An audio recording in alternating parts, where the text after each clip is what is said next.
आदरणीय अध्यक्ष जी, इस सत्र के प्रारंभ में ही मैं जब मीडिया के साथियों से बात कर रहा था तब मैंने सभी माननीय सांसदों को अपील करते हुए एक बात का उल्लेख किया था। मैंने कहा था कि ये सत्र भारत के विजयोत्सव का सत्र है।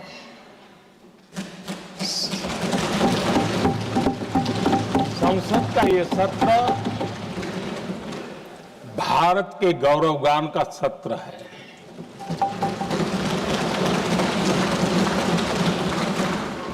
आदरणीय अध्यक्ष जी, जब मैं विजयोत्सव की बात कर रहा हूं तब मैं कहना चाहूंगा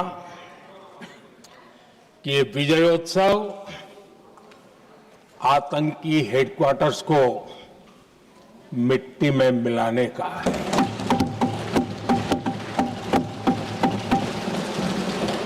जब मैं विजयोत्सव कहता हूं तो ये विजयोत्सव सिंदूर की सौगंध पूरा करने का है।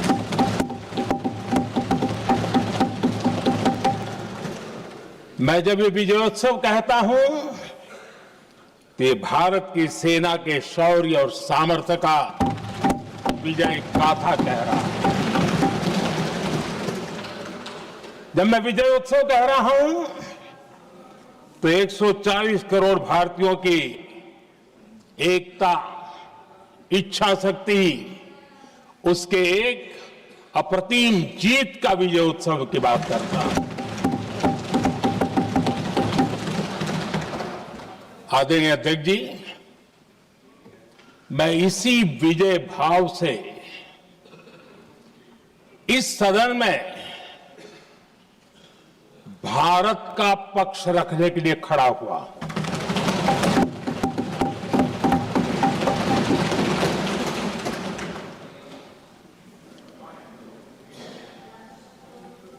और जिन्हें भारत का पक्ष नहीं दिखता है उन्हें मैं आईना दिखाने के लिए खड़ा हुआ।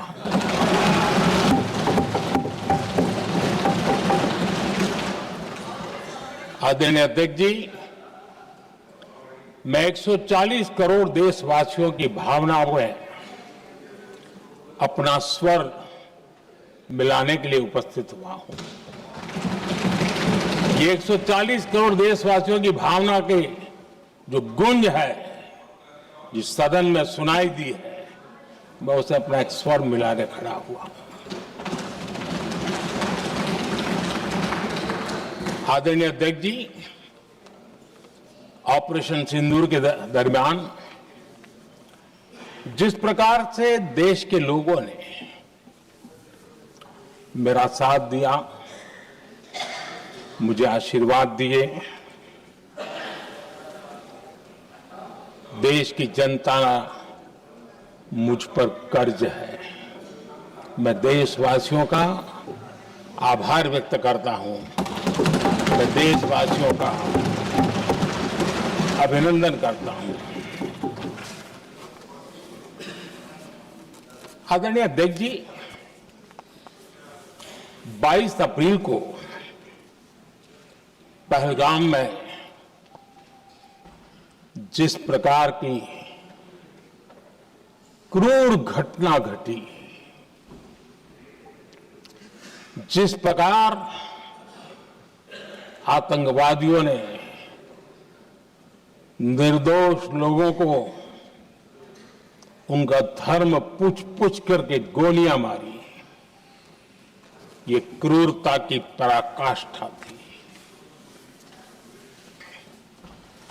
भारत को हिंसा की आग में झोंकने का ये सुविचारित प्रयास था। भारत में दंगे फैलाने की ये साजिश थी। मैं आज देशवासियों का धन्यवाद करता हूं कि देश ने एकता के साथ उस साजिश को नाकाम कर दिया।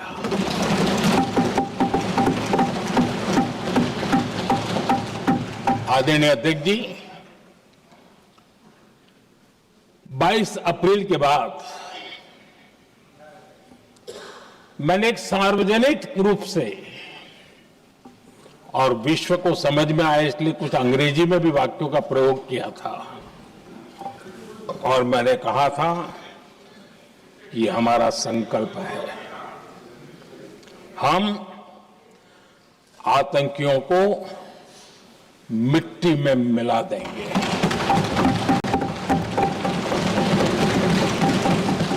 और मैंने सार्वजनिक रूप से कहा था, सजा उनके आकाओं को भी होगी और कल्पना से भी बड़ी सजा मिलेगी।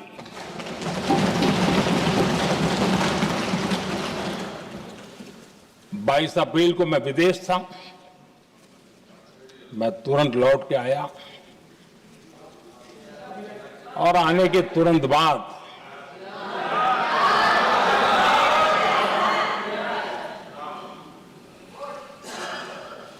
मैंने एक बैठक बुलाई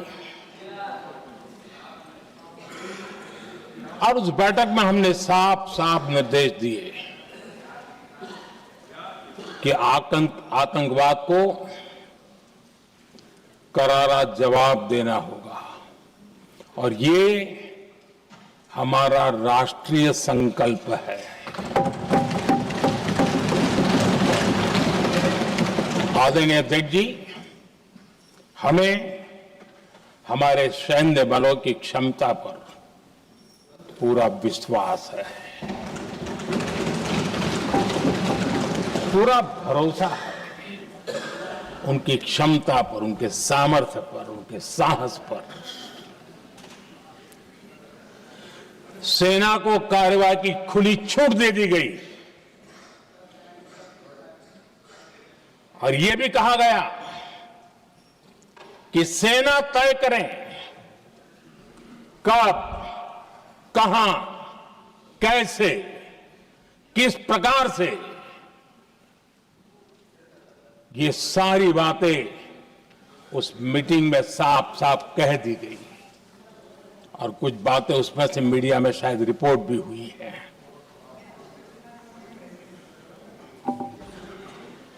हमें गर्व है, आतंकियों को वो सजा दी और सजा ऐसी है कि आज भी आतंक के उन आकाओं की नींद उड़ी हुई है।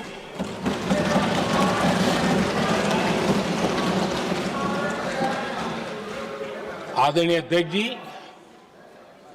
मैं हमारी सेना की सफलता के उससे जुड़े भारत के उस पक्ष को सदन के माध्यम से देशवासियों के सामने रखना चाहता हूं।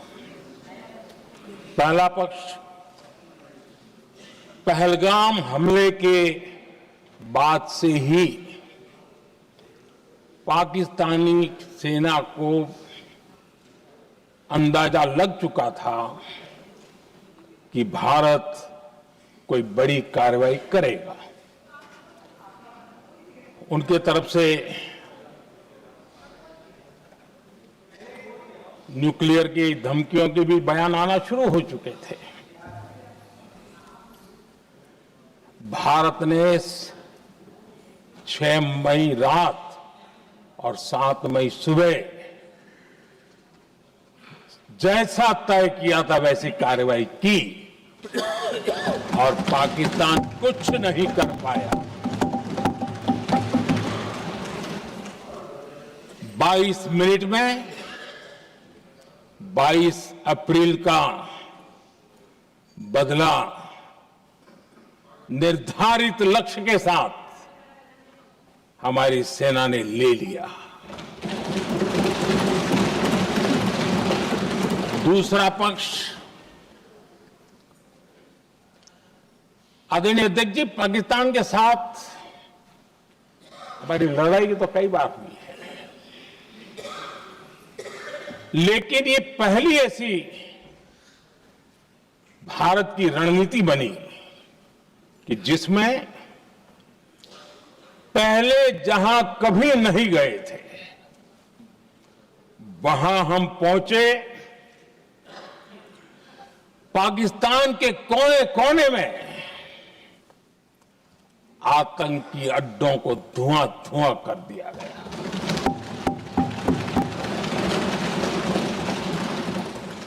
आतंक के गढ़ कोई सोच नहीं सकता कि वहां तक कोई जा सकता है।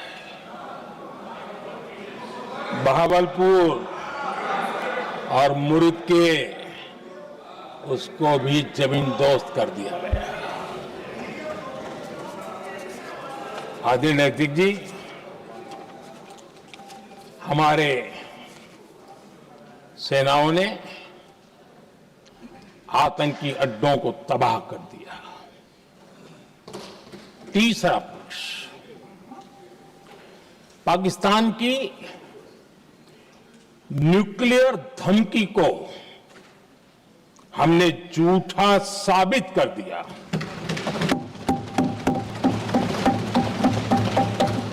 भारत ने सिद्ध कर दिया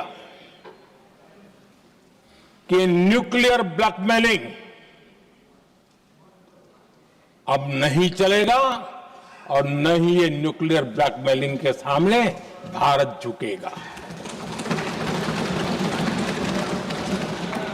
आदरणीय अध्यक्ष जी, चौथा पक्ष, भारत ने दिखाई अपनी तकनीकी क्षमता। पाकिस्तान के सीने पर सटीक प्रहार किया। पाकिस्तान के एयरबेस एसेट्स को भारी नुकसान हुआ और आज तक उनके कई एयरबेस आईसीयू में पड़े हैं। आज टेक्नोलॉजी आधारित युद्ध का युग है। ऑपरेशन सिंदूर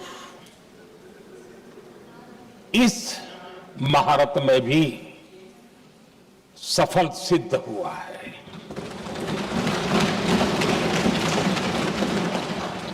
अगर पिछले 10 साल में जो हमने तैयारियां की हैं वो न की होती तो इस तकनीक के युग में हमारा कितना नुकसान हो सकता था, इसका हम अंदाज लगा सकते हैं। पांचवा पक्ष,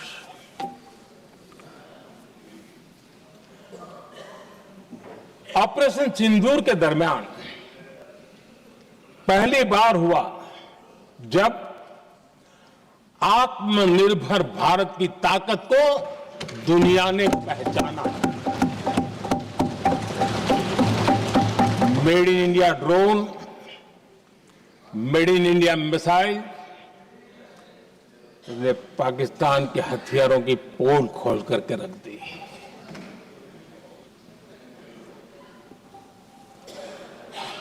आदरणीय अध्यक्ष जी, और भी एक महत्वपूर्ण काम जो हुआ है, वैसे जब राजीव गांधी जी थे उस समय उनके जो एक डिफेंस का काम देखने वाले एमओएस थे, उन्होंने जब मैंने सीडीएस की घोषणा की तो वो बहुत प्रसन्न होकर के मुझे मिलने आए थे और बहुत बहुत प्रसन्न थे वो। इस समय ऑपरेशन में नेवी, आर्मी, एयरफोर्स तीनों सेनाओं का जॉइंट एक्शन, इसके बीच की सिनर्जी, इसने पाकिस्तान के छक्के छुड़ा दिए।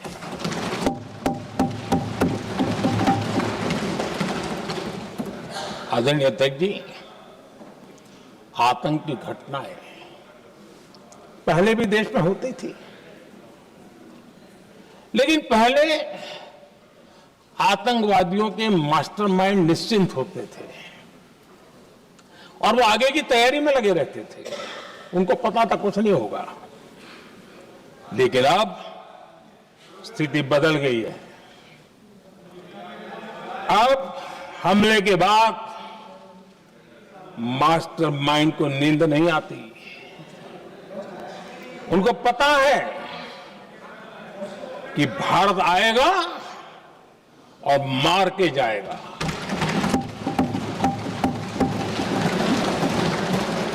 ये न्यू नॉर्मल भारत ने सेट कर दिया है।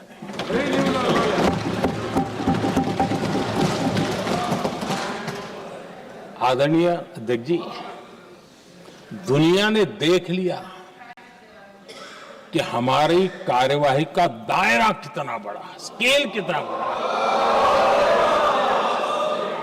सिंदूर से लेकर के सिंधु तक पाकिस्तान पर कार्रवाई की है। ऑपरेशन सिंदूर ने तय कर दिया कि भारत में आतंकी हमले की उसके आकाओं को और पाकिस्तान को भारी कीमत चुकानी पड़ेगी। अब ऐसे ही नहीं जा सकते। आदरणीय अध्यक्ष जी,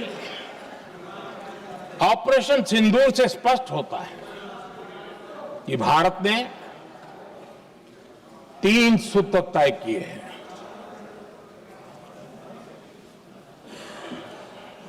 अगर भारत पर आतंकी हमला हुआ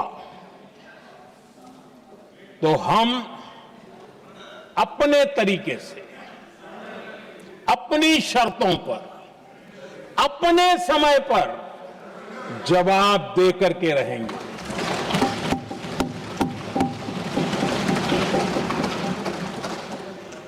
दूसरा, कोई भी न्यूक्लियर ब्लैकमेल अब नहीं चलेगा।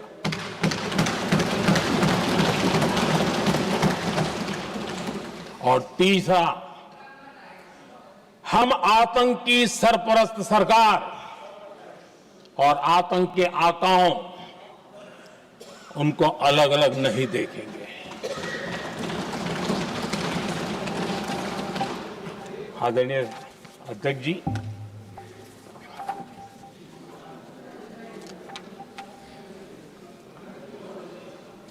यहां पर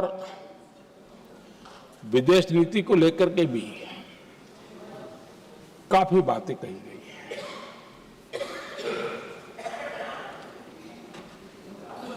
दुनिया के समर्थन को लेकर के भी काफी बातें कही गई हैं। मैं आज सदन में कुछ बातें पूरी स्पष्टता से कह रहा हूं।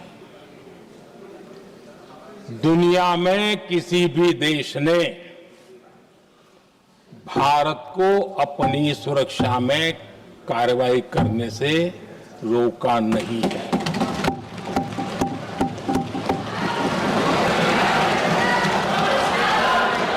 संयुक्त राष्ट्र 193 कंट्रीज,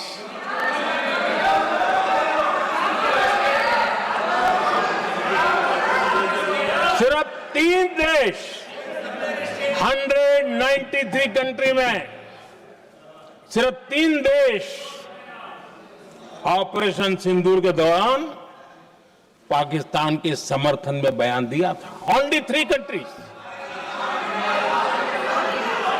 क्वाड हो,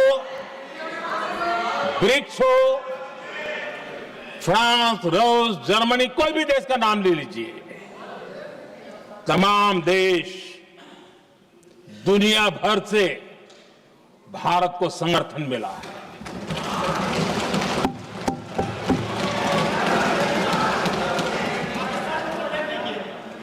आदरणीय अध्यक्ष जी, दुनिया का समर्थन तो मिला, दुनिया के देशों का समर्थन मिला, माननीय, लेकिन ये दुर्भाग्य है कि मेरे देश के वीरों के पराक्रम को कांग्रेस का समर्थन नहीं।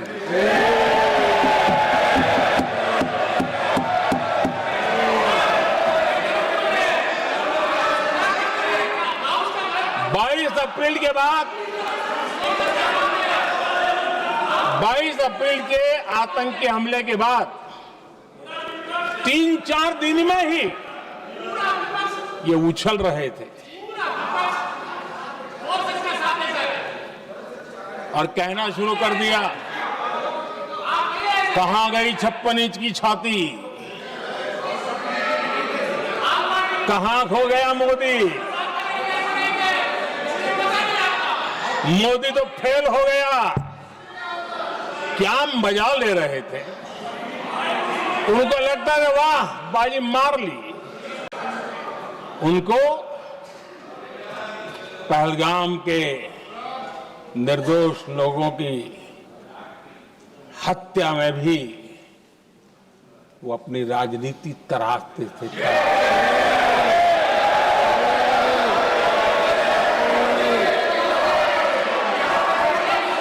अपनी स्वार्थी राजनीति के लिए मुझ पर निशाना साध रहे थे, लेकिन उनकी ये बयानबाजी, इनका छिछोरापन देश के सुरक्षा बलों का मनोबल गिरा रहा था। माननीय प्रतिपक्ष के नेता, एक मिनट, प्रतिपक्ष के नेता आपकी बात सबने ध्यान से सुनी। आप बेटे कांग्रेस के और नेताओं को जैसे ये उचित नहीं है आपके लिए। न भारत के सामर्थ्य पर भरोसा है और न ही भारत की सेनाओं पर, इसलिए वो लगातार ऑपरेशन सिंदूर पर सवाल उठा रहे हैं। ऐसा करके आप लोग मीडिया में हेडलाइंस तो ले सकते हैं, लेकिन देशवासियों के दिलों में जगह नहीं बना सकते।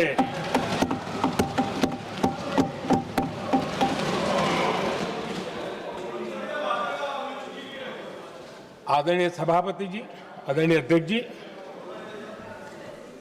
10 मई को भारत ने ऑपरेशन सिंदूर के तहत हो रहे एक्शन को रोकने की घोषणा की। इसको लेकर यहां भांति भांति की बातें कही गई। ये वही प्रोपेगेंडा है जो सीमा पार से फैलाया गया है। कुछ लोग सेना द्वारा दिए गए तथ्यों की जगह पाकिस्तान के झूठ प्रचार को आगे बढ़ाने में जुटे हुए हैं।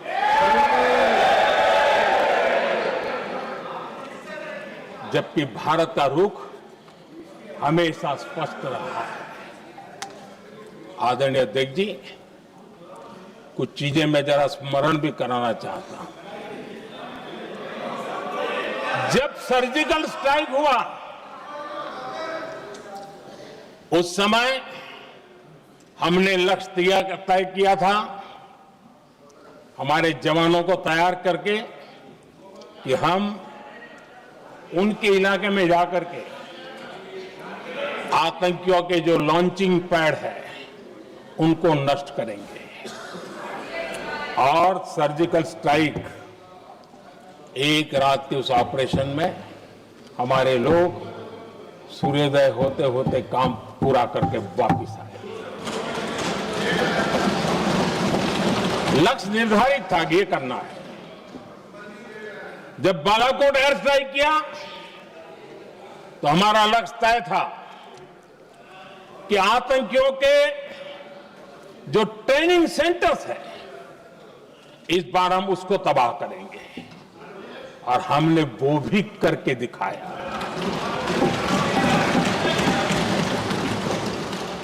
ऑपरेशन सिंदूर के समय हमारा लक्ष्य तय था और हमारा लक्ष्य था कि आतंक के जो एपी सेंटर है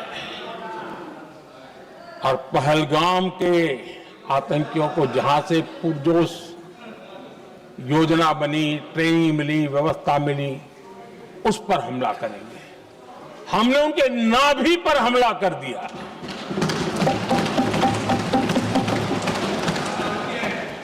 जहां पहलगाम के आतंकियों का रिक्रूटमेंट हुआ, ट्रेनिंग होती थी, फंडिंग होता था, उन्हें टेक्निकल सपोर्ट मिलता था, शस्त्र सरंजाम मिलता था, उस जगह को आइडेंटिफाई किया और हमने सटीक तरीके से ऑपरेशन सिंदूर के तहत आतंकियों की नाभि पे प्रहार कर दिया।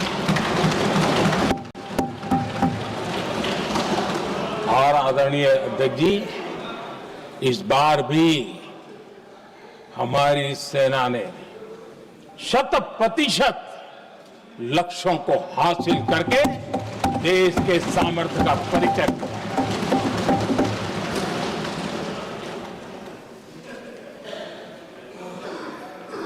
कुछ लोग जानबूझ करके कुछ चीजें भूलने में इंटरेस्टेड होते हैं। देश भूलता नहीं है, देश को याद है। 6 रात और 7 मई सुबह ऑपरेशन हुआ था और 7 मई को सुबह भारत ने प्रेस कॉन्फ्रेंस हमारी सेना ने की और इस प्रेस कॉन्फ्रेंस में भारत ने स्पष्ट कर दिया था और पहले दिन से क्लियर था कि हमारा लक्ष्य है आतंकियों के आका, आतंकियों की जो व्यवस्थाएं जहां से होती है वो और उनके अड्डे, उनको हम ध्वस्त करना चाहते थे और हमने प्रेस कॉन्फ्रेंस में कह दिया था, हमने हमारा काम कर दिया है, हमने जो तय किया था पूरा कर दिया है। और इसलिए 6-7 मई को ऑपरेशन हमारा संतोषजनक होने के तुरंत बाद कल जो राजनाथ जी ने कहा था, मैं डंके की चोट पर दोबारा दोहराता हूं, भारत की सेना ने पाकिस्तान की सेना को चंद मिनटों में बता दिया कि हमारा ये लक्ष्य था, हमने लक्ष्य पूरा कर दिया है, ताकि उनको पता चले और हमें भी पता चले कि उनके दिल दिमाग में क्या चलता है।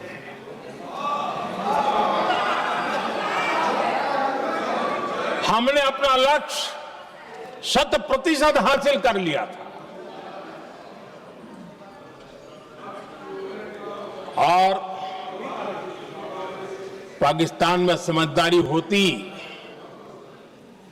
तो आतंकियों के साथ खुलेआम खड़े रहने की गलती न करता। उसने निर्लज्ज होकर के आतंकवादियों के साथ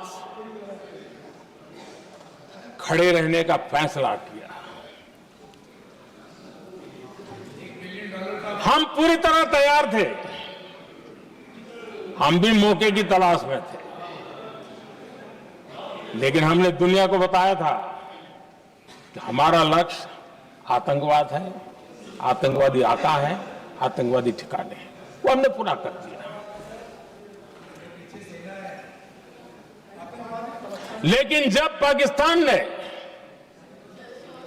आतंकियों की मदद में आने का फैसला किया और मैदान में उतरने की हरकत की, तो भारत की सेना ने सालों तक याद रह जाए ऐसा करारा जवाब दे करके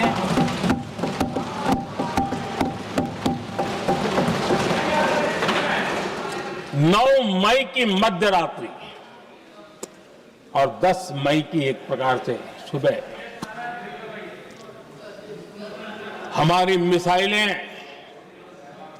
उन्होंने पाकिस्तान के हर कोने में प्रचंड प्रहार किया, जिसकी पाकिस्तान ने कभी कल्पना नहीं की थी, और पाकिस्तान को घुटनों पर आने के लिए मजबूर कर दिया।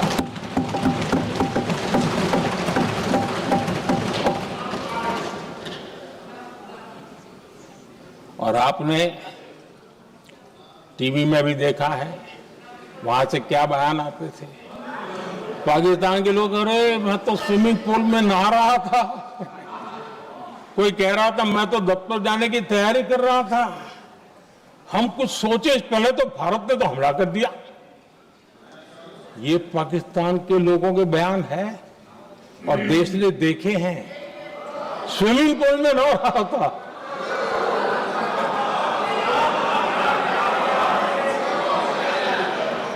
और जब इतना कड़ा प्रहार हुआ, पाकिस्तान ने कभी सोचा तक नहीं था, तब जाकर के पाकिस्तान ने फोन करके डीजीएमओ के सामने फोन करके गुहार लगाई, बस करो, बहुत मारा, अब ज्यादा मार झेलने की ताकत नहीं है, प्लीज हमला रोक दो। ये पाकिस्तान के डीजीएमओ का फोन था। और भारत ने तो पहले दिन ही कह दिया था, 7 तारीख सुबह की प्रेस देख लीजिए, कि हमने हमारा लक्ष्य पूरा कर दिया है, अगर आप कुछ करोगे तो महंगा पड़ेगा। और आप धीरे ऐसे कैसे चलता है? प्लीज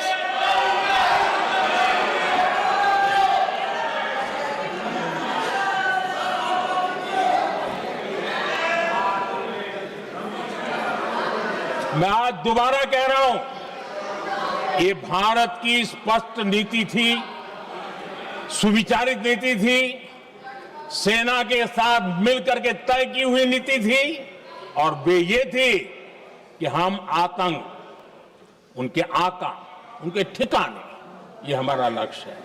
और हमने कहा, पहले दिन प्रेस कॉन्फ्रेंस में कहा है कि हमारा एक्शन नॉन एक्सेलेटरी है, ये हमने कह करके किया है। और इसके लिए साथियों हमने हमला रोका। अध्यक्ष जी, दुनिया के किसी भी नेता ने भारत के ऑपरेशन रोकने के लिए नहीं कहा।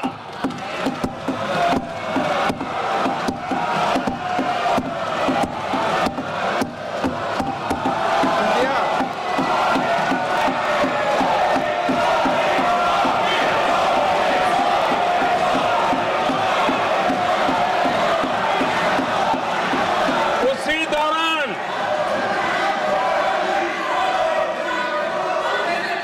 9 तारीख को रात को अमेरिका के उपराष्ट्रपति जी ने मुझसे बात करने का प्रयास किया। वो घंटे भर कोशिश कर रहे थे, लेकिन मेरी सेना के साथ मीटिंग चल रही थी, तो मैंने उनका फोन उठा नहीं पाया। बाद में मैंने उनको कॉल बैक किया। मैंने कहा कि आपका फोन था, 3-4 बार आपका फोन आ गया, क्या है? तो अमेरिका के उपराष्ट्रपति जी ने मुझे फोन पे बताया कि पाकिस्तान बहुत बड़ा हमला करने वाला है, ये उन्होंने मुझे बताया। मेरा जो जवाब था, जिनको समझ नहीं आता है उनको तो नहीं आएगा,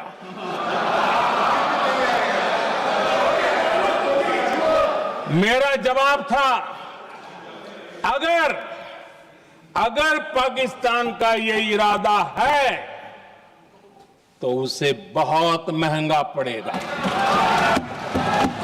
ये मैंने अमेरिका के उपराष्ट्रपति को कहा।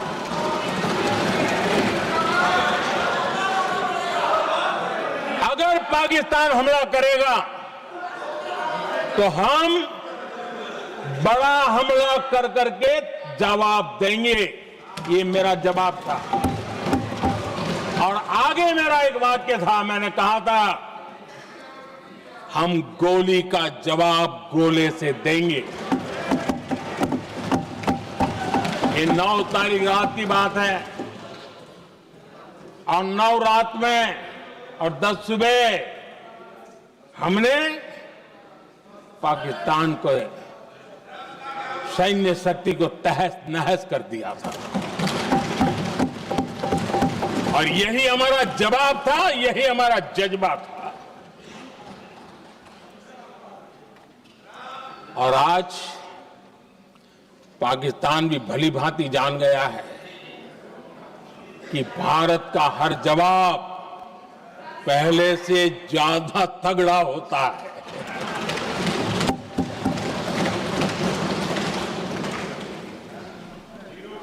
उसे यह भी पता है कि अगर भविष्य में नौबत आई तो भारत आगे कुछ भी कर सकता है।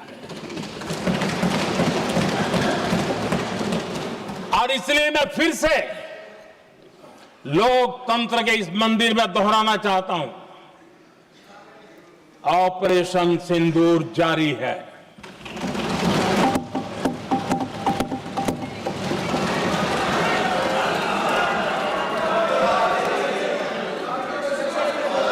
पाकिस्तान ने दुस्साहस की अगर कल्पना की तो उसे करारा जवाब दिया जाएगा।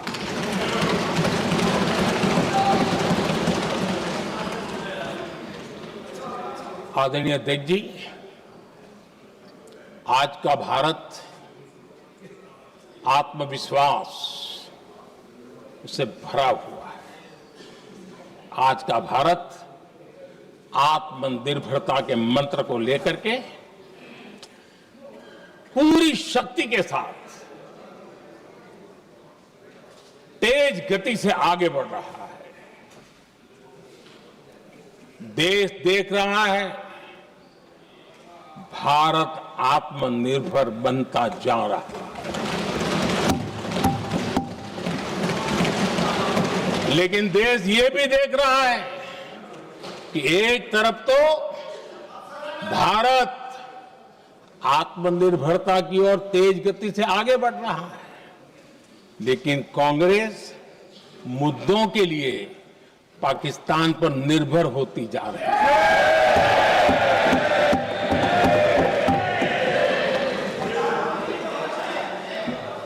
मैं आज पूरा दिन देख रहा था, जो 16 घंटे से जो चर्चा चल रही है, दुर्भाग्य से। प्लीज बैठिए, सब जवाब दे दिया आपका, आप सुनते नहीं, सबका जवाब दे दिया। प्लीज दुर्भाग्य से सुनिए जवाब। कांग्रेस को पाकिस्तान के मुद्दे इंपोर्ट करने पड़ रहे हैं।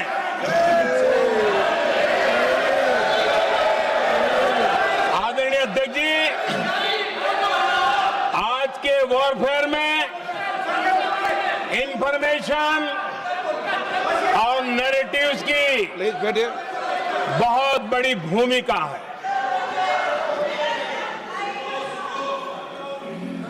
नैरेटिव घड़ करके, एआई का भी भरपूर उपयोग करके सेनाओं के मनोबल को कमजोर करने के खेल भी खेले जाते हैं। जनता के अंदर अविश्वास पैदा करने के भी भरपूर प्रयास होते हैं। दुर्भाग्य से कांग्रेस और उसके सहयोगी पाकिस्तान के ऐसे ही प्रपंच के प्रवक्ता बन चुके हैं।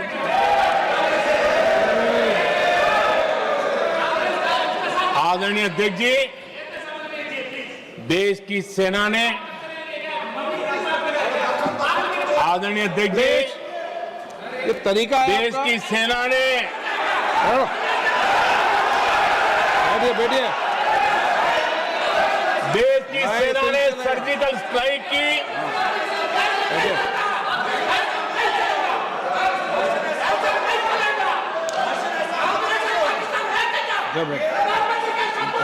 बैठिए।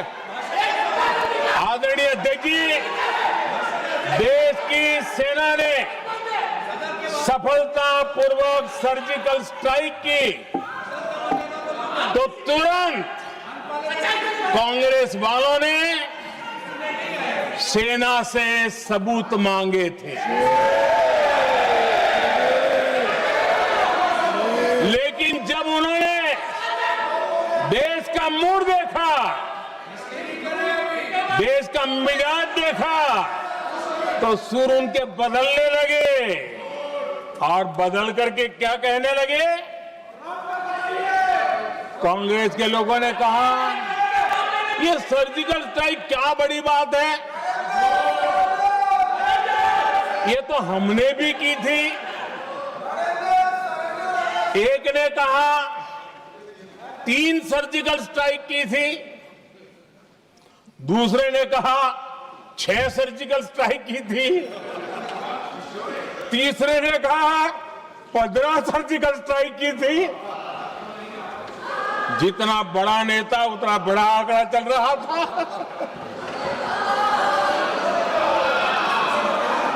आदरणीय अध्यक्ष जी, इसके बाद बालाकोट में सेना ने एयर स्ट्राइक की। अब एयर स्ट्राइक तो ऐसी थी कि वो कुछ कह नहीं सकते थे, इसलिए ये तो नहीं कहा कि भाई हमने भी की थी। उसमें तो उन्होंने समझदारी दिखाई, लेकिन फोटो मांगने लगे। एयर स्ट्राइक हुई तो फोटो दिखाओ, क्या कहां गिरा, क्या तोड़ा, कितना तोड़ा, कितने मरे, बस यही पूछते रहे। पाकिस्तान भी यही पूछता था, ये भी यही पूछते थे। इतना ही नहीं, आदरणीय अध्यक्ष जी, जब पायलट अभिनंदन पकड़े गए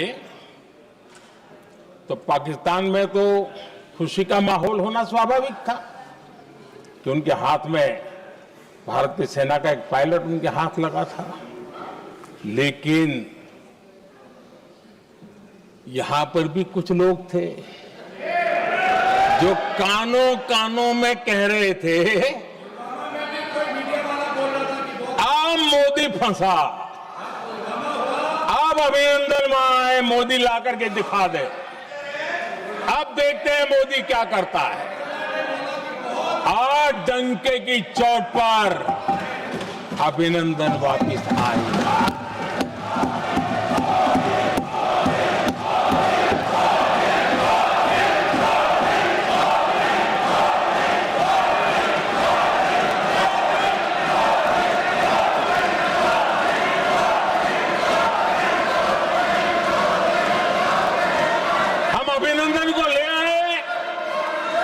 तो इनकी बोलती बंद हो गई।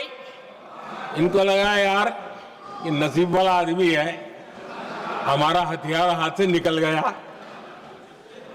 आदरणीय अध्यक्ष जी, पहलगाम हमले के बाद हमारा बीएसएफ का एक जवान पाकिस्तान के कब्जे में गया, तो फिर इनको लगा वाह बड़ा मुद्दा हाथ में आ गया है, अब मोदी फंस जाएगा। अब तो मोदी की फजीयत जरूर होगी और उनकी इकोसिस्टम ने सोशल मीडिया में बहुत सारी कथाएं वायरल की कि ये बीएसएफ के जवान का क्या होगा, उसके परिवार का क्या होगा, ये वापस आएगा, कब आएगा, कैसे आएगा, न जाने क्या क्या चला दिया। आदरणीय अध्यक्ष जी, बीएसएफ का वो जवान भी आन बान शान के साथ वापस आया।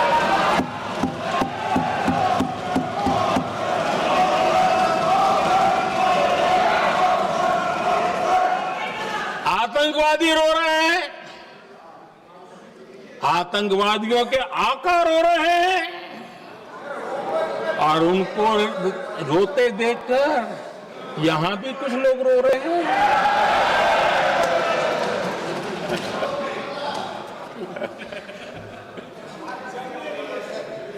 अब देखिए, सर्जिकल स्ट्राइक में सर्जिकल स्ट्राइक चल रही थी, उसके बाद उन्होंने एक खेल खेलने की कोशिश की, बात जमी नहीं।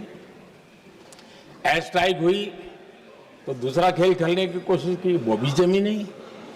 जब ये ऑपरेशन सिंदूर हुआ तो उन्होंने नया पैंतरा शुरू किया। और क्या शुरू किया? रोक क्यों दिया?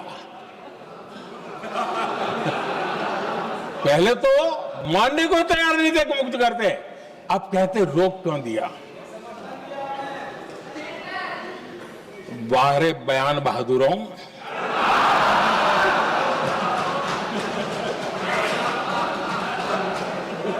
आपको विरोध का कोई न कोई बहाना चाहिए। और इसलिए सिर्फ मैं नहीं, पूरा देश आप पर हंस रहा है।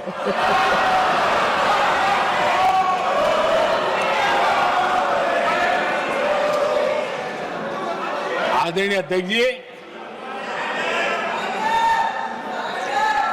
सेना का विरोध, सेना के प्रति एक पता नहीं नेगेटिविटी, ये कांग्रेस का पुराना रवैया रहा है। देश ने अभी अभी करगिल विजय दिवस मनाया, लेकिन देश पूरी तरह जानता है कि उनके कार्यकाल में और आज तक करगिल के विजय को कांग्रेस ने अपनाया नहीं है। न करगिल विजय दिवस मनाया है, न करगिल विजय का गौरव किया। इतिहास साक्षी है अध्यक्ष जी। जब डोकलाम में सैन्य हमारा शौर्य दिखा रहा था, तब कांग्रेस के नेता चुपके चुपके किससे ब्रीफिंग लेते थे वो सारी दुनिया अब जान गई।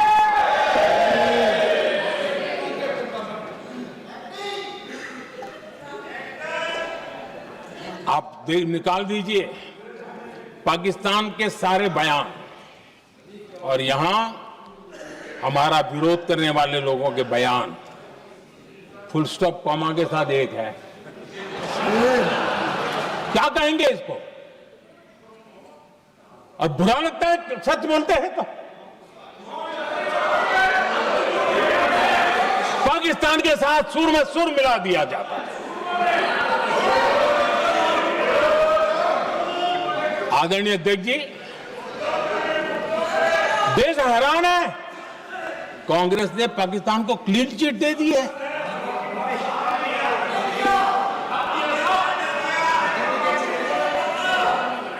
उनकी ये हिम्मत, और इनकी आदत जाती नहीं है, ये हिम्मत कि पहलगाम के आतंकी पाकिस्तानी थे, इसका सबूत दो।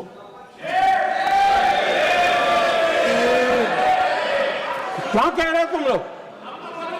तो कौन सा तरीका है? और यही मांग पाकिस्तान कर रहा है जो कांग्रेस कर रही है। और आदरणीय अध्यक्ष जी, आज जब सबूतों की कोई कमी नहीं है, सब कुछ आंखों के सामने दिखता है, तब ये हालत है। अगर ये सबूत ना होते तो क्या करते ये लोग, आप बताइए। आदरणीय अध्यक्ष जी,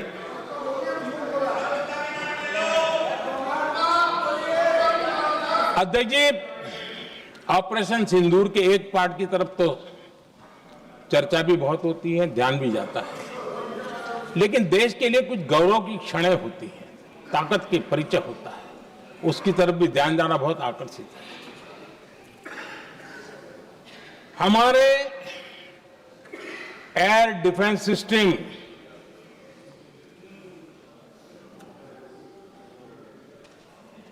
दुनिया में इसकी चर्चा है। हमारे एयर डिफेंस सिस्टम ने पाकिस्तान की मिसाइल और ड्रोन्स उसको तिनके की तरफ बिखेर दिया था।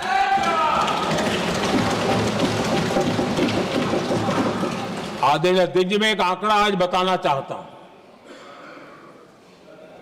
पूरा देश गर्व से भर जाएगा। कुछ लोगों का क्या होगा मैं नहीं जानता, पूरा देश गर्व से भर जाएगा। 9 मई को पाकिस्तान ने करीब 1000 मिसाइलों और आर्म्ड ड्रोन्स के भारत पर बहुत बड़ा हमला करने की कोशिश की। 1000 ये मिसाइलें भारत के किसी भी हिस्से पर गिरती तो वहां भयंकर तबाही मचती, लेकिन 1000 मिसाइल्स और ड्रोन्स को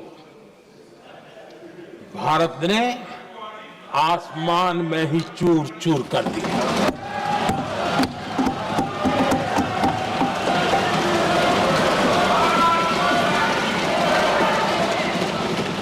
हर देशवासी को इससे गर्व हो रहा। लेकिन जैसे कांग्रेस के लोग इंतजार कर रहे थे, कुछ तो गड़बड़ होगी यार, मोदी मरेगा, कहीं तो फंसेगा।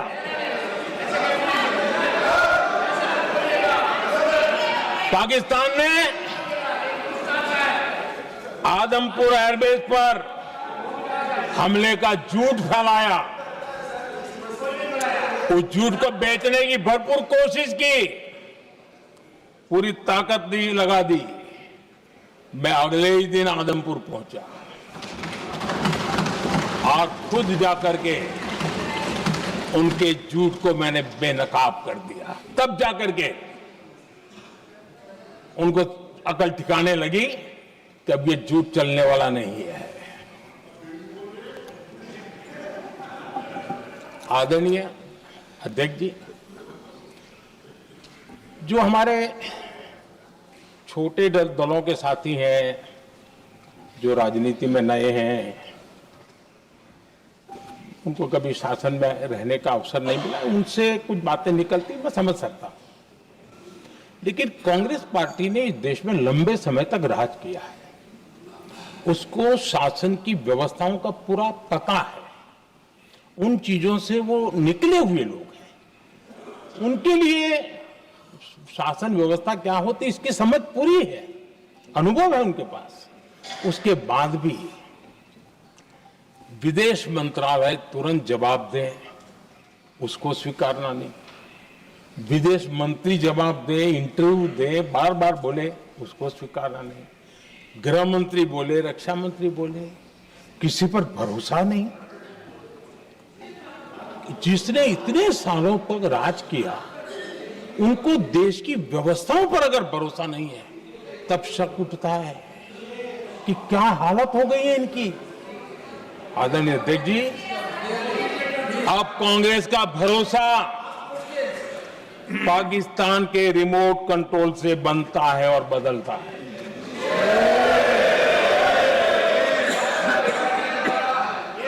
आदरणीय अध्यक्ष जी, एक बिल्कुल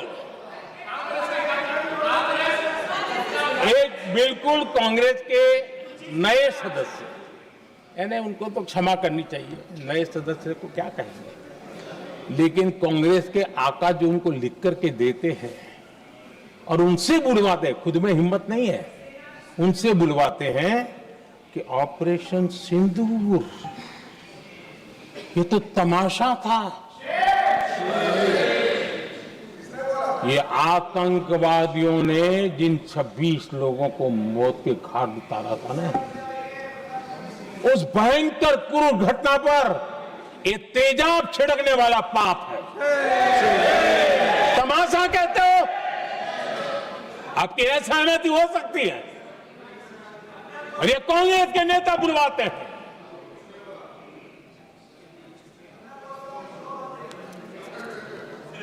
आदरणीय अध्यक्ष जी, पहलगाम के हमलावरों को कल हमारे सुरक्षा बलों ने ऑपरेशन महादेव करके अपने अंजाम तक पहुंचाया।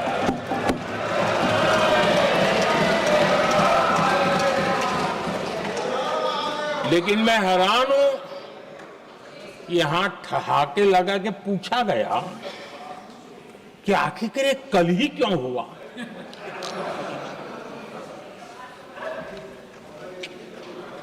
अब ये क्या हो गया है मुझे समझ नहीं आ रहा है।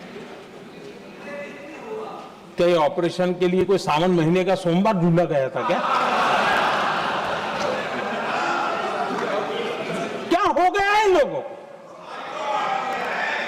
हताशा, निराशा इस हद तक।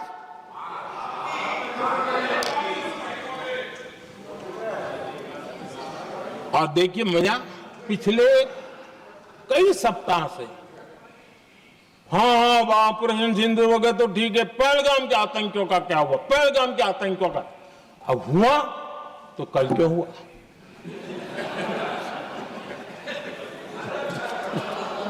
और कल ही क्यों हुआ? क्या हाल है अध्यक्ष जी का। आदरणीय अध्यक्ष जी,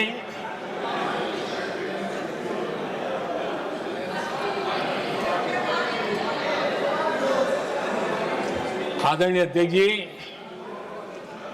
शास्त्रों में कहा गया है, हमारे शास्त्रों में कहा गया है,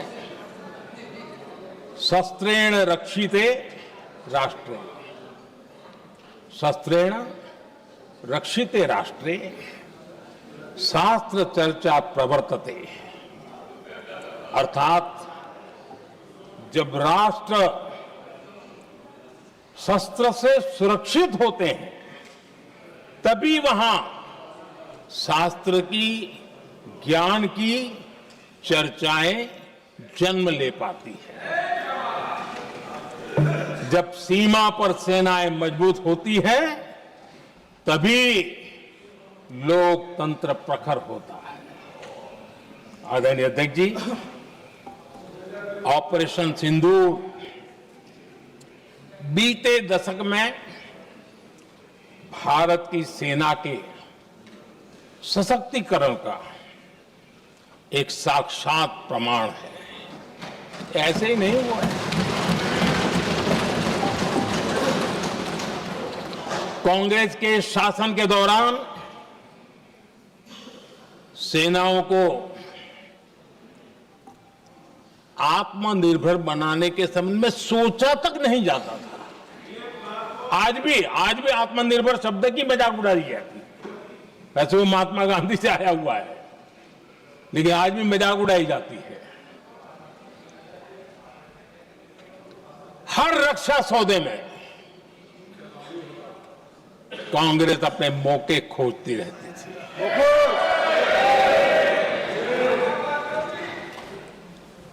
छोटे छोटे हथियारों को लिए विदेशों पर निर्भरता, ये इनका कार्यकाल रहा है। Bullet proof jacket, night vision camera तक नहीं होते थे। और लंबा लिस्ट है, जीप से शुरू होता है, बफोर, हेलीकॉप्टर, हर चीज के साथ घोटाला जुड़ा हुआ है। आदरणीय अध्यक्ष जी, हमारी सेनाओं को आधुनिक हथियारों के लिए दशकों तक इंतजार करना पड़ा। आजादी के पहले, और इतिहास गवाह, एक जमाना था जब डिफेंस मैन्युफैक्चरिंग में भारत का आवाज सुनाई देती थी। जिस समय तलवारों से लड़ा जाता था ना, तब भी तलवारें भारत की श्रेष्ठ मानी जाती थी। हम डिफेंस के इक्विपमेंट में आगे थे। लेकिन आजादी के बाद जो एक मजबूत डिफेंस इक्विपमेंट मैन्युफैक्चरिंग का हमारा दायरा था, जो हमारा पूरा इकोसिस्टम था, उसको सोच समझ करके तबाह कर दिया गया। उसको दुर्बल किया गया।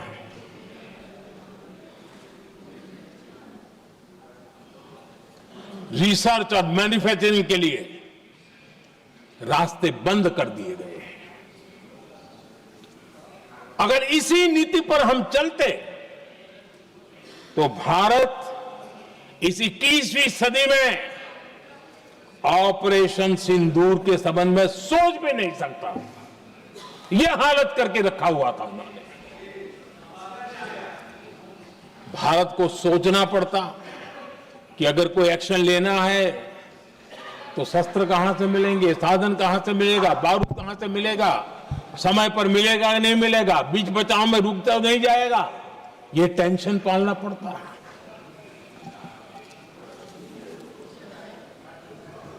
आदरणीय अध्यक्ष जी, बीते एक दशक में मेक इन इंडिया हथियार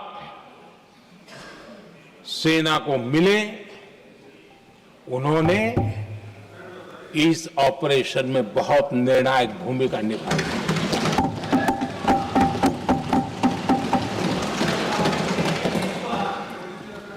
आदरणीय अध्यक्ष जी,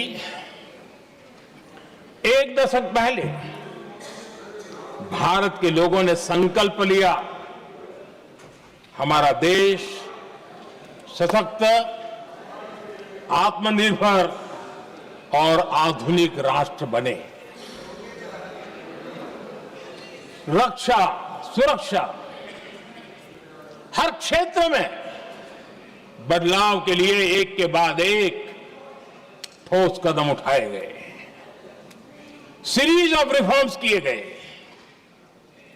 और देश में सेना में जो रिफॉर्म्स हुए हैं, जो आजादी के बाद पहली बार हुए।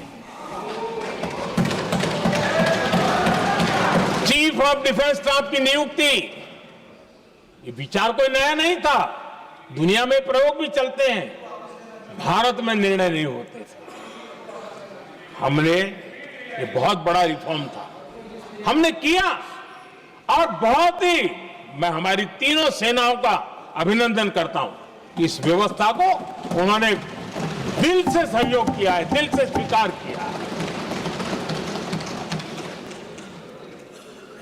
सबसे बड़ी ताकत ज्वाइंटनेस और इंटीग्रेशन की इस समय नेवी हो, एयरफोर्स हो, आर्मी हो, ये इंटीग्रेशन और ज्वाइंटनेस ने हमारी ताकत को अनेक गुना बढ़ा दिया और उसका परिणाम भी हमें नजर में आया है, ये हमने करके दिखा है।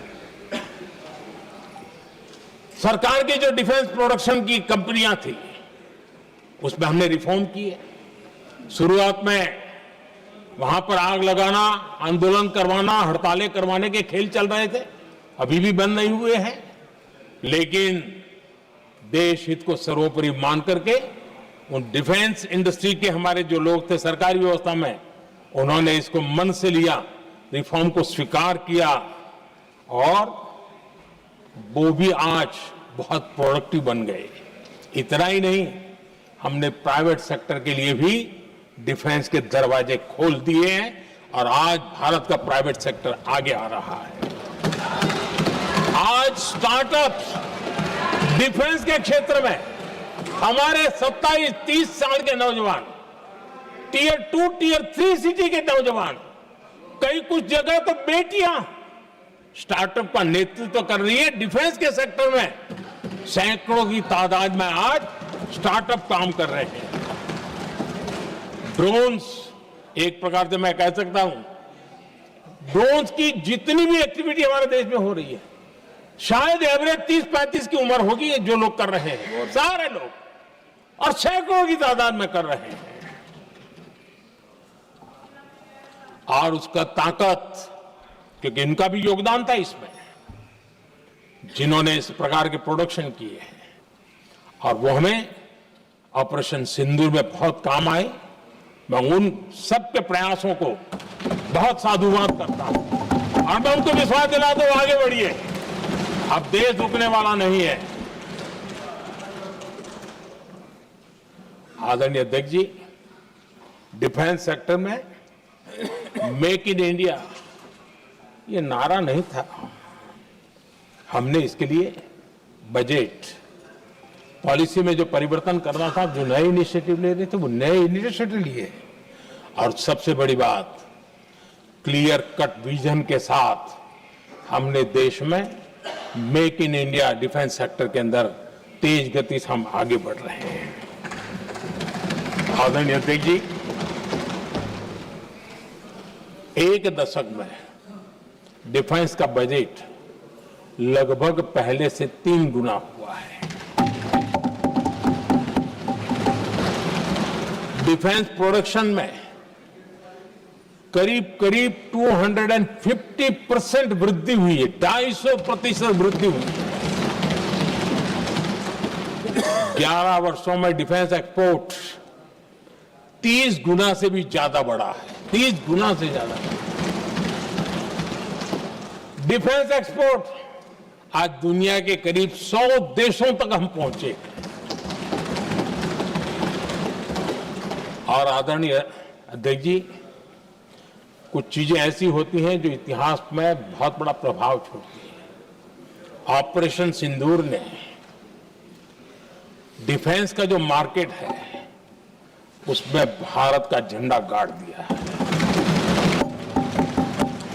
भारत के हथियारों की डिमांड आज बढ़ती चली जा रही है, मांग बढ़ रही है। ये भारत में उद्योगों को भी बल देगी, एमएसएमई को बल देगी, हमारे नौजवानों को रोजगार देगी और हमारे नौजवान अपनी बनाई चीजों से दुनिया में अपनी ताकत का प्रदर्शन कर पाएंगे।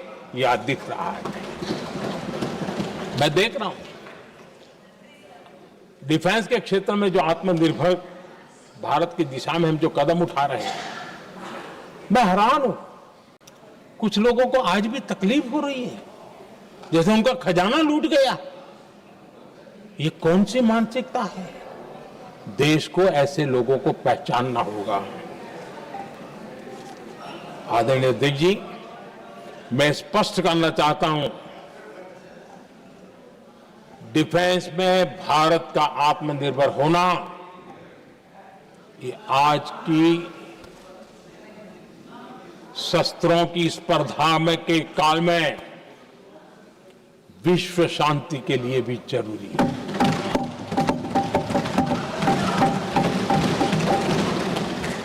मैं पहले भी कह चुका हूं, भारत युद्ध का नहीं, बुद्ध का देश है। हम समृद्धि, शांति चाहते हैं, लेकिन हम ये कभी न भूले कि समृद्धि का और शांति का रास्ता शक्ति से ही गुजरता है।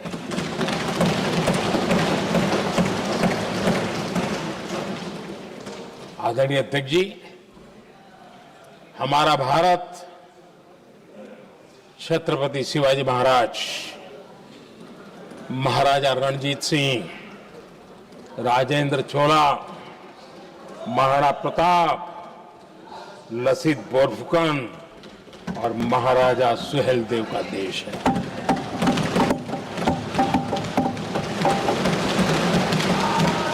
आदरणीय अध्यक्ष जी, हम विकास और शांति के लिए सामरिक सामर्थ्य पर भी फोकस करते हैं। आदरणीय अध्यक्ष जी,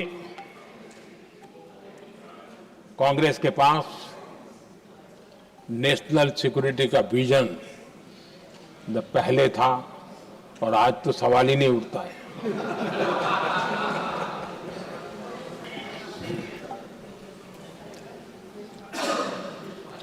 कांग्रेस ने हमेशा नेशनल सिक्योरिटी पर समझौता किया।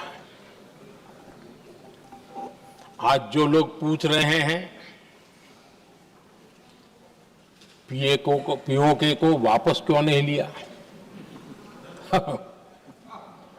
वैसे ये सवाल मुझे ही पूछ सकते हैं और किसको पूछ सकते हैं।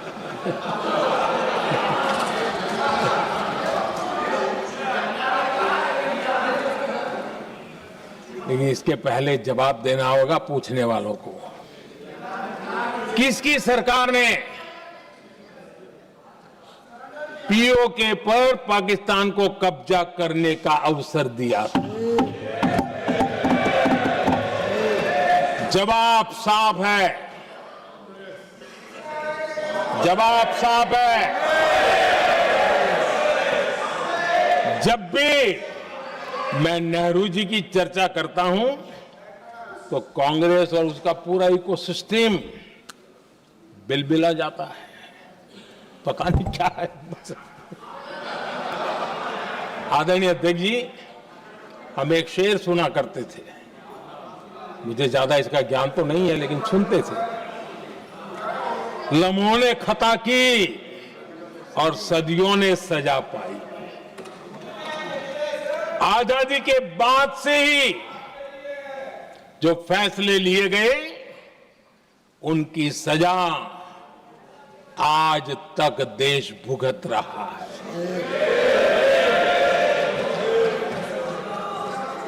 यहां बार बार एक बात का जिक्र हुआ और मैं फिर से करना चाहूंगा। अक्साई चीन की उस पूरे क्षेत्र को बंजर जमीन करार दिया गया, ये कह करके तो बंजर है। देश की 38,000 वर्ग किलोमीटर जमीन हमें खोनी पड़ी।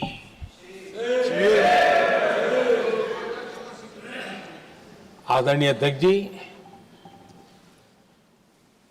मैं जानता हूं मेरी कुछ बातें चुभने वाली है।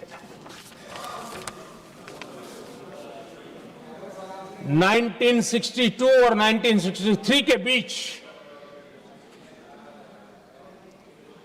कांग्रेस के नेता जम्मू कश्मीर के पूंछ, उरी, नीलम वैली और किशनगंगा को छोड़ देने का प्रस्ताव रख रहे थे। भारत की भूमि, आदरणीय अध्यक्ष जी, और वो भी लाइन ऑफ पीस के नाम पर किया जा रहा था। 1966 रण ऑफ कच्छ पर इन्हीं लोगों ने मध्यस्थता स्वीकार की। ये था उनका राष्ट्रीय सुरक्षा का विजन। एक बार फिर उन्होंने भारत का करीब 800 वर्ग किलोमीटर क्षेत्र पाकिस्तान को सौंप दिया, जिसमें छड़बेट भी शामिल है, कि कहीं उसको छड़ा बेट भी कहते हैं। 1965 की जंग में हाजीपीर पास को हमारी सेना ने वापस जीत लिया था, लेकिन कांग्रेस ने उसे फिर लौटा दिया। 1971 पाकिस्तान के 93,000 फौजी हमारे पास बंदी थे। पाकिस्तान का हजारों वर्ग किलोमीटर एरिया हमारी सेना ने कब्जा किया था। हम बहुत कुछ कर सकते थे, विजय की स्थिति में थे। उस दौरान अगर थोड़ी सा विजन होता, थोड़ी सी समझ होती, तो पीओके वापस लेने का निर्णय हो सकता। वो मौका था, वो मौका भी छोड़ दिया गया। अरे इतना ही नहीं, इतना सारा जब सामने टेबल पर था, अरे कम से कम करतारपुर साहब को तो ले सकते थे, वो ही नहीं कर पाया।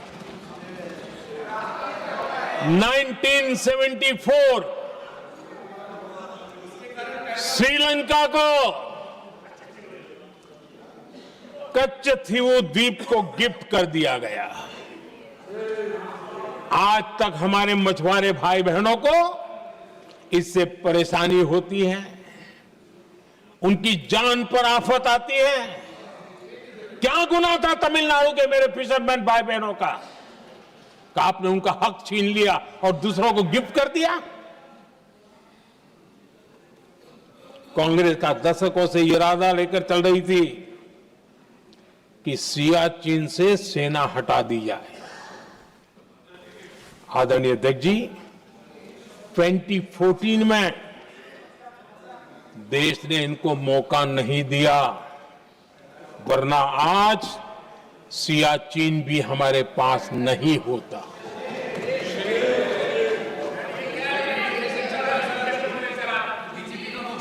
आदरणीय अध्यक्ष जी, आजकल कांग्रेस के जो लोग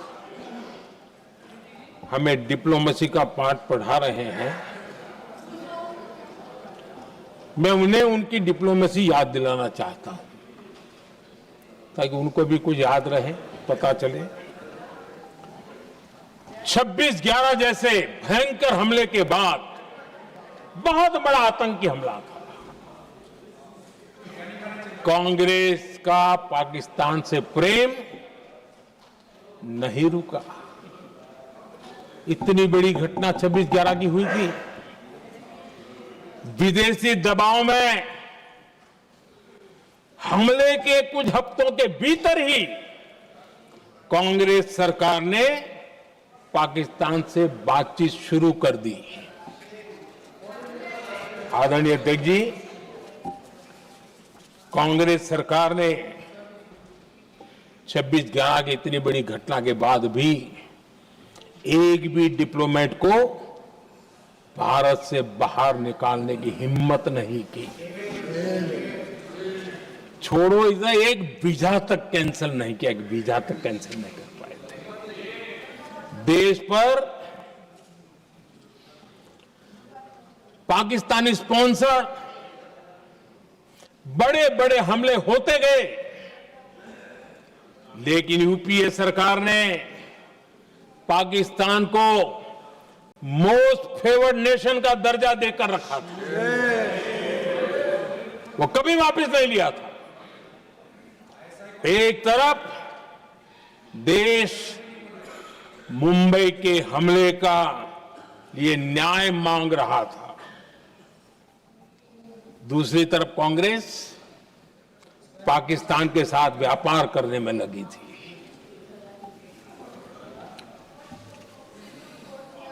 पाकिस्तान वहां से खून की होली खेलने वाले आतंकियों को भेजते रहे,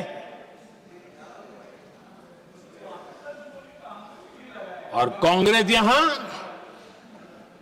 अमन की आश के मुशायरे किया करती थी।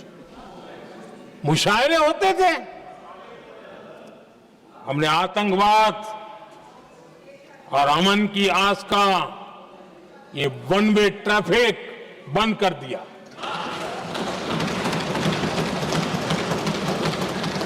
हमने पाकिस्तान का MFN का दर्जा रद्द किया, वीजा बंद किया। हमने अटारी वाघा बॉर्डर को बंद कर दिया। आदरणीय अध्यक्ष जी,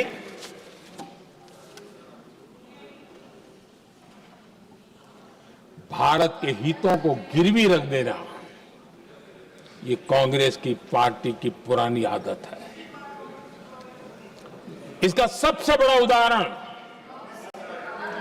सिंधु जल समझौता है। सिंधु जल समझौता किसने किया? नेहरू जी ने किया। और मामला किससे जुड़ा था? भारत से निकलने वाली नदियां, हमारे यहां से निकली हुई नदियां, उसका वो पानी था। और वो नदियां हजारों साल से भारत की सांस्कृतिक विरासत रही है, भारत की चैतन्य शक्ति रही है। भारत को सुजलाम सुफलाम बनाने में उन नदियों का बहुत बड़ा योगदान रहा है। सिंधु नदी जो सदियों से भारत की पहचान हुआ करती थी, उसी से भारत जाना जाता था। लेकिन नेहरू जी और कांग्रेस ने सिंधु और झेलम जैसी नदियों पर विवाद के लिए पंचायत किसको दी? वर्ल्ड बैंक को दी। वर्ल्ड बैंक फैसला करे क्या कर रहा है। नदी हमारी, पानी हमारा।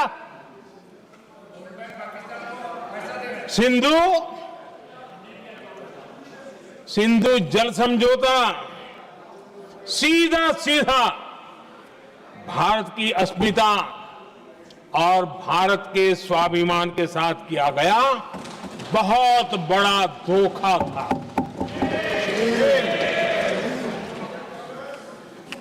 आदरणीय अध्यक्ष जी, आज के देश के युवा ये बात सुनते होंगे तो उनको भी आश्चर्य होगा कि ऐसे लोग थे हमारे देश का काम करते थे। नेहरू जी ने इस ट्रीटी करी और क्या किया? ये जो पानी था, जो नदियां थी, जो भारत से निकल रही थी, उन्होंने 80% पानी पाकिस्तान को देने के लिए वो राजी हो गए। और इतना बड़ा हिंदुस्तान, उसको सिर्फ 20% पानी। कोई मुझे समझाए भाई ये कौन सी बुद्धिमानी थी, कौन सा देश हित था, कौन सी डिप्लोमेसी थी, क्या हालत करके बना के रखा था आप लोगों ने। इतनी बड़ी आबादी वाला हमारा देश, हमारे यहां से निकलती हुई ये नदियां, और सिर्फ 20% पानी, और 80% पानी उन्होंने उसको दिया जो देश खुलेआम भारत को अपना दुश्मन करार कर देता रहा है, दुश्मन कहता रहा। और ये पानी पर किसका हक था? हमारे देश के किसानों का, हमारे देश के नागरिकों का, हमारा पंजाब, हमारा जम्मू कश्मीर, देश के एक बहुत बड़े हिस्से को इन्होंने पानी के संकट में धकेल दिया, इस एक कारण से। और राज्यों के भीतर भी पानी के लेकर के आपस में संघर्ष पैदा हुई है, प्रतिस्पर्धा पैदा हुई, और उनका जिस पर हक था उस पर पाकिस्तान मौज करता रहा। और ये दुनिया में अपनी डिप्लोमेसी के पाठ पढ़ाते रहते हैं। आदरणीय अध्यक्ष जी, अगर ये ट्रीटी न होती तो पश्चिमी नदियों पर कई बड़ी परियोजनाएं बनती। पंजाब, हरियाणा, राजस्थान और दिल्ली, वहां के किसानों को भरपूर पानी मिलता, पीने के पानी की कोई समस्या नहीं रहती। औद्योगिक प्रगति के लिए भारत बिजली बना पाता। इतना ही नहीं, नेहरू जी ने इसके उपरांत करोड़ों रुपए भी दिए ताकि पाकिस्तान नहर बना सके।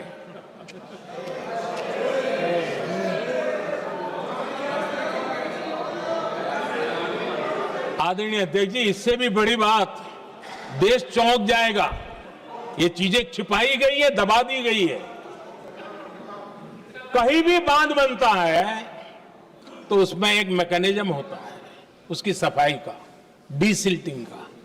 उसमें जो मिट्टी भर जाती है, बाकी घास वगैरह आकर के भर जाता है तो उसकी कैपेसिटी कम होती है, तो उसकी सफाई के लिए यानी इनबिल्ट व्यवस्था होती है। नेहरू जी ने पाकिस्तान के कहने पर यह शर्त स्वीकार की है कि इन बांध में जो मिट्टी आएगी, कूड़ा कचरा आएगा और बांध भर जाएगा, इसकी सफाई नहीं कर सकते,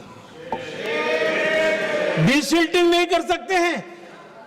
बांध हमारे यहां, पानी हमारा, लेकिन निर्णय पाकिस्तान का कि आप डिसिल्टिंग नहीं कर सकते। इतना ही नहीं, जब इस बार मैं डिटेल में गया तो एक बांध तो ऐसा है कि जहां ये डिसिल्टिंग के लिए जो गेट होता है ना, उसको वेल्डिंग कर दिया गया है ताकि कोई गलती से भी खोल करके वो मिट्टी को निकाल ना दे। पाकिस्तान ने नेहरू जी से लिखवा लिया था कि भारत बिना पाकिस्तान की मर्जी अपने बांधों में जमा होने वाली मिट्टी साफ नहीं करेगा, डिसिल्टिंग नहीं करेगा। ये समझौता देश के खिलाफ था और बाद में नेहरू जी को भी ये गलती माननी पड़ी। इस समझौते में निरंजन दास गुलाटी करके का सज्जन उसमें जुड़े हुए थे। उन्होंने एक किताब लिखी है। उस किताब में उन्होंने लिखा है कि फरवरी 1961 में नेहरू ने उनसे कहा था, गुलाटी, मुझे उम्मीद थी कि यह समझौता अन्य समस्याओं के समाधान का रास्ता खोलेगा, लेकिन हम वहीं हैं जहां पहले थे।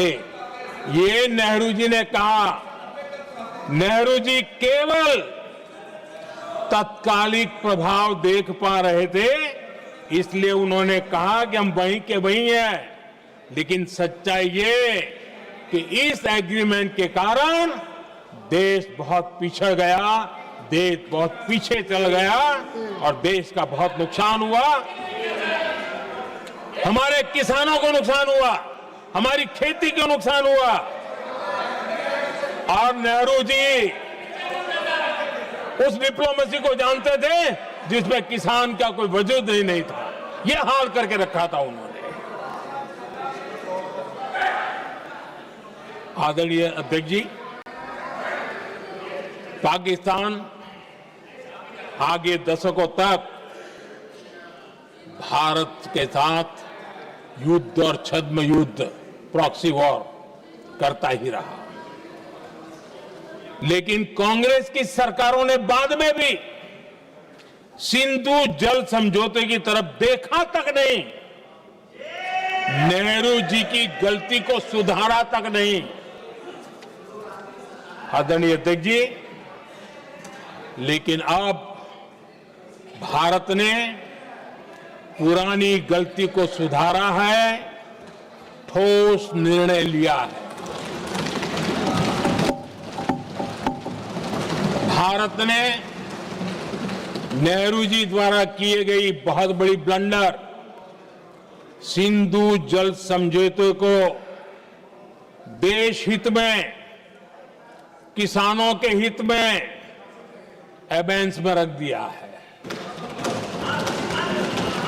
देश का अहित करने वाला ये समझौता अब इस रूप में आगे नहीं चल सकता। भारत ने तय कर दिया है, खून और पानी साथ साथ नहीं बह सकते।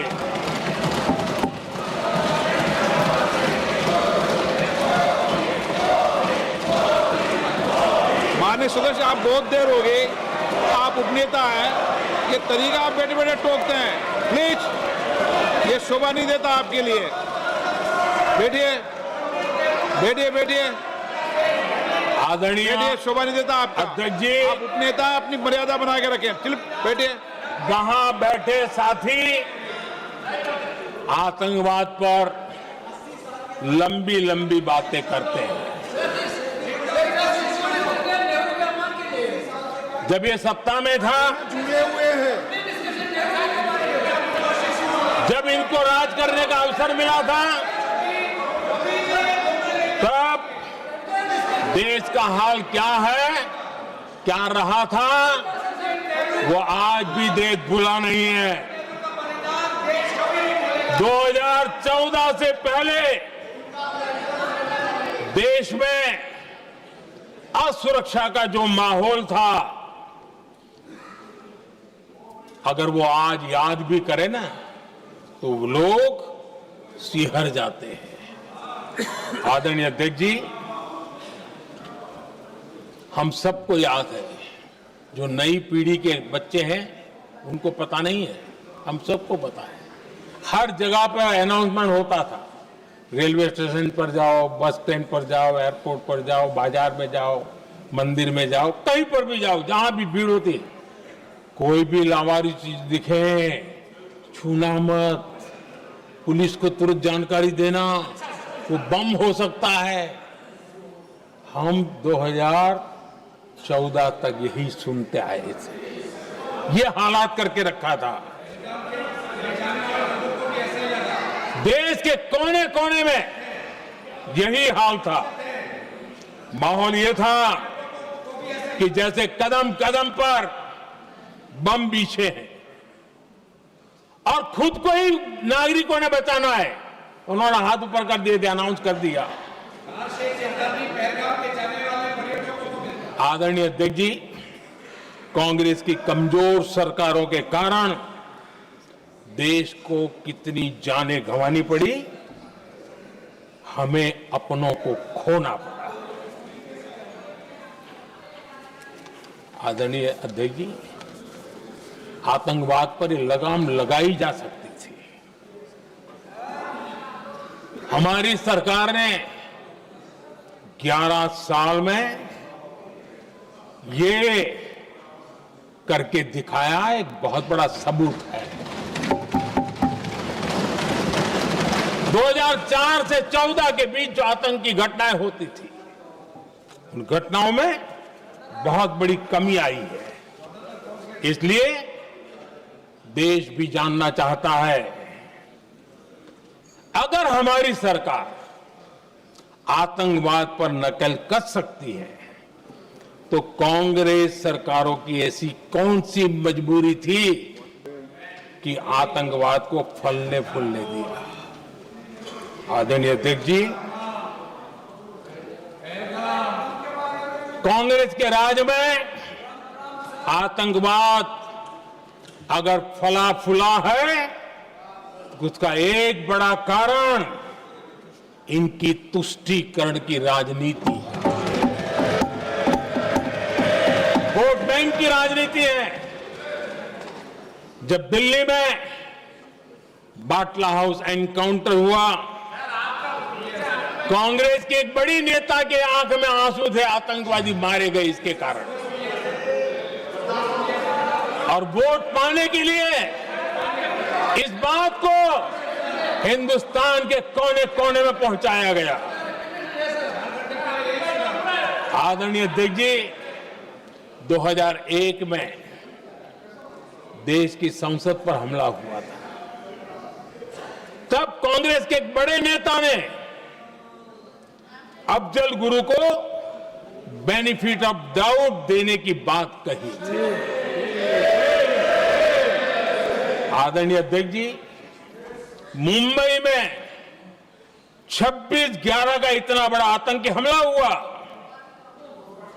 एक पाकिस्तानी आतंकी जिंदा पकड़ा गया।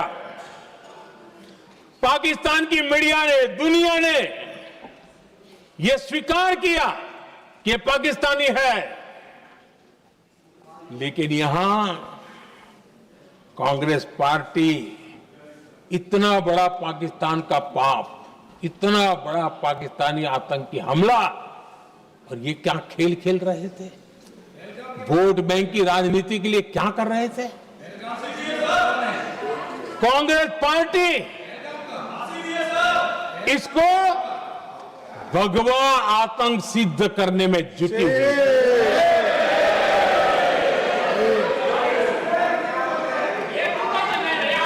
कांग्रेस दुनिया को हिंदू आतंकवाद की छड़ी बेचने में लगी हुई थी। कांग्रेस के एक नेता ने अमेरिका के बड़े राजनयिक को यहां तक कह दिया था कि लश्कर-ए तोयबा से भी बड़ा खतरा भारत के हिंदू ग्रुप है। ये कहा गया था तुष्टीकरण के लिए कांग्रेस ने जम्मू कश्मीर में भारत का संविधान, बाबा साहब अंबेडकर का संविधान, उसे जम्मू कश्मीर में पैर नहीं रखने दिए, इन्होंने घुसने नहीं दिया, उसे बाहर रखा। तुष्टीकरण और वोट बैंक की राजनीति के लिए कांग्रेस हमेशा देश की सुरक्षा को बलि चढ़ाती रही। आदरणीय अध्यक्ष जी, तुष्टीकरण के लिए ही कांग्रेस ने आतंकवाद से जुड़े कानूनों को कमजोर किया। गृहमंत्री जी ने आज विस्तार से सदन में कहा है, इसलिए मैं इसको रिपीट करना नहीं चाहता। आदरणीय अध्यक्ष जी,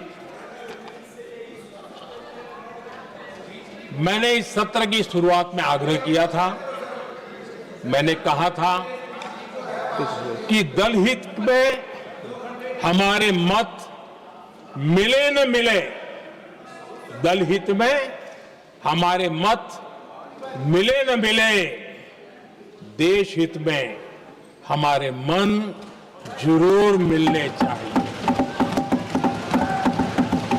पहलगाम की विभीषिका ने हमें गहरे घाव दिए हैं,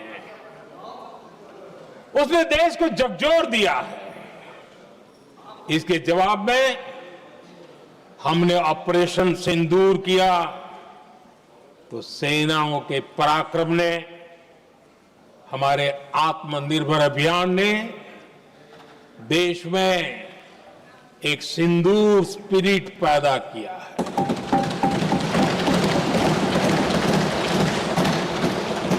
ये सिंदूर स्पिरिट हमने तब भी देखी जब दुनिया भर में हमारे प्रतिनिधि मंडल भारत की बात बताने गए। मैं उन सभी साथियों को बहुत बहुत बधाई देता हूं। आपने बहुत ही प्रभावी ढंग से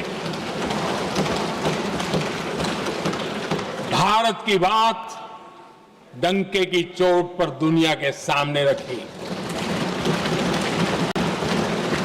लेकिन मुझे दुख इस बात का है, हैरानी भी है, जो खुद को कांग्रेस के बड़े नेता समझते हैं, उनके पेट में दर्द हो रहा है कि भारत का पक्ष दुनिया के सामने क्यों रखा गया है। शायद कुछ नेताओं को सदन में बोलने पर भी पाबंदी लगा दी गई। आदरणीय अध्यक्ष जी, इस मानसिकता से बाहर निकलने की जरूरत है। कुछ पंक्तियां मेरे मन में आती हैं, मैं अपने भाव व्यक्त करना चाहता हूं। आदरणीय अध्यक्ष जी, करो चर्चा और इतनी करो, करो चर्चा और इतनी करो कि दुश्मन दहशत से दहल उठे, दुश्मन दहशत से दहल उठे। रहे ध्यान बस इतना ही, रहे ध्यान बस इतना ही, मान सिंदूर और सेना का प्रश्नों में भी अटल रहे। हमला मां भारती पर हुआ अगर, तो प्रचंड प्रहार करना होगा। दुश्मन जहां भी बैठा हो, हमें भारत के लिए ही जीना होगा। मेरा कांग्रेस के साथियों से आग्रह है कि एक परिवार के दबाव में पाकिस्तान को क्लीन चिट देना बंद कर दें। जो देश की विजय की क्षण है, कांग्रेस उसे देश के उपहास का क्षण न बनाए। कांग्रेस अपनी गलती सुधारे। मैं आज सदन में फिर स्पष्ट करना चाहता हूं, अब भारत आतंक की नर्सरी में ही आतंकियों को मिट्टी में मिलाएगा।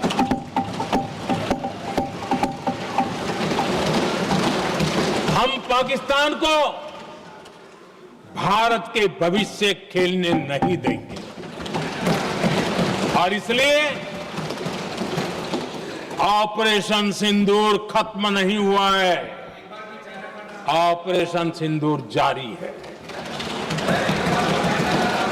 और ये पाकिस्तान के लिए भी नोटिस है, वो जब तक भारत के खिलाफ आतंक का रास्ता रोकेगा नहीं, तब तक भारत एक्शन लेता रहेगा।